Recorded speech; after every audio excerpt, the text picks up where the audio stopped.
अस्सलाम वालेकुम। अच्छा, आज डिस्कस करते हैं about broker and about market. देखिए, एक चीज़ आपने समझनी है कि ब्रोकर जो है वो सिंपली एक एक्सेस है टू द मार्केट, यानी ब्रोकर आपको एक्सेस दे रहा है मार्केट के लिए कि आप उसमें ट्रेड कर सकते हैं। फॉर एग्जांपल अभी हम यहाँ पे बैठे हैं, मैं कहता हूँ यार मैंने ये जगह लेनी है, तो मुझे एक्सेस कौन देगा? मुझे एक्सेस देगा प्रॉपर्टी डीलर। मैं उसको बताऊँगा यार मैंने ये जगह ख़रीदनी है, तो आपके पास कोई जगह है? तो वो मुझे बता देगा ये एक जगह है। तो वो जो प्रॉपर्टी डीलर है वो एक ब्रोकर है जो कि मुझे एक्सेस दे रहा है। इसी तरह ट्रेडिंग में भी बहुत सारे ब्रोकर्स हो सकते हैं। आपने देखा होगा MT4, MT5 और इसके अलावा ऑक्टा, एक्सनेस, कोटेक्स, बहुत सारे जितने भी ब्रोकर्स है ये ग्रे मार्केट में भी आते हैं। पाकिस्तान में इसमें थोड़े से वो लीगल इश्यूज भी है, लेकिन ये सारे जितनी भी है ये ब्रोकर्स हैं। अब मार्केट क्या है? मार्केट फॉरेक्स मार्केट सारे ब्रोकर्स में हो सकता है, स्टॉक मार्केट भी है, क्रिप्टो बाइनेंस में, कमोडिटीज़ वगैरह।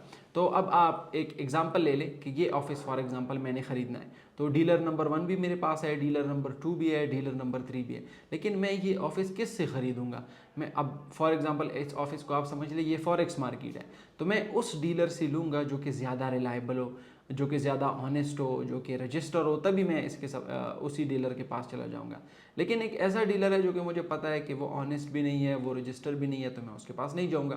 तो इसी तरह जब भी आपने ट्रेड करना है तो आपने देखना है कि कौन सा ब्रोकर जो है वो लीगल है, कौन सा ब्रोकर जो है वो उसका टाइम ज़्यादा हो गया है, कौन से ब्रोकर में कोई वो प्लस माइनस नहीं होता, वो स्प्रेड भी उसका बिल्कुल ठीक है, एग्जीक्यूशन में भी कोई मसला नहीं आता, तो वो उसकी तरफ आप चले जा सकते हैं। बाकी आपने अगर ब्रोकर में और मार्केट में डिफरेंस समझना है तो उसकी मिसाल कुछ इस तरह है। फॉर एग्जांपल आप एक ड्राइवर है, ठीक है, गाड़ी चला रहे हैं।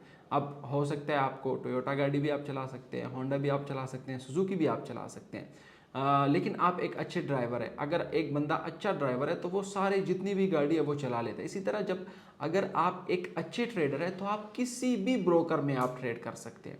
फॉर एग्जांपल एक रिलायबल ब्रोकर नंबर 1 है, रिलायबल ब्रोकर नंबर 2 है, रिलायबल ब्रोकर नंबर 3 है, तो सब में आप कर सकते हैं। आपने इस कन्फ्यूजन से बिल्कुल निकलना है कि मैंने कोटेक्स सीखना है, मैंने जो है वो बाइनेंस सीखना है। नहीं, आपने मार्केट को सीखना है, आपने फॉरेक्स ट्रेडिंग को सीखना है, आपने स्टॉक मार्केट को समझना है, आपने क्रिप्टो को समझना है, आपने कमोडिटीज़ को समझना है। फिर उसके बाद जब ये ट्रेडिंग आप समझ लें और मार्केट में आप ट्रेड कर सकते हैं, तो उसके बाद तो आपकी मर्जी, आप जिस ब्रोकर के साथ आप अकाउंट खोल लें। हाँ, आपको देखना पड़ेगा कि ब्रोकर जो है वो रजिस्टर हो, ब्रोकर जो है वो रिलायबल हो, उसी के साथ आपको जाना चाहिए। अदरवाइज़ ये जो ब्रोकर्स है इसमें आप किसी की तरफ भी आप जा सकते हैं। तो एक होती है सिंपली मार्केट और एक होता है ब्रोकर। ब्रोकर जो है वो सिंपली आपको एक्सेस देता है, जिस तरह कोटेक्स आपको एक्सेस दे रहा है, MT4 आपको एक्सेस दे रहा है, MT5 आपको एक्सेस दे रहा है, पाकिस्तान मर्केंटाइल एक्सचेंज के अंडर जितनी भी ब्रोकर रजिस्टर है वो आपको एक्सेस दे रहे हैं फॉरेक्स मार्केट। तो किसी में भी आप ट्रेड कर सकते हैं। आपको एक अच्छा ट्रेडर होना चाहिए, बाकी आप ब्रोकर कोई भी सेलेक्ट कर ले। लेकिन ये है कि ब्रोकर में आपने ये ख्याल रखना है कि ब्रोकर थोड़ा सा रिलायबल हो, ब्रोकर जो है वो रजिस्टर हो, उसका ज़्यादा टाइम हो गया हो, उसमें लीगल इश्यूज़ ना हो, तो उसकी तरफ आप जा सकते हैं। तो ये सिंपली मार्केट और ब्रोकर में डिफरेंस है। Thank you very much.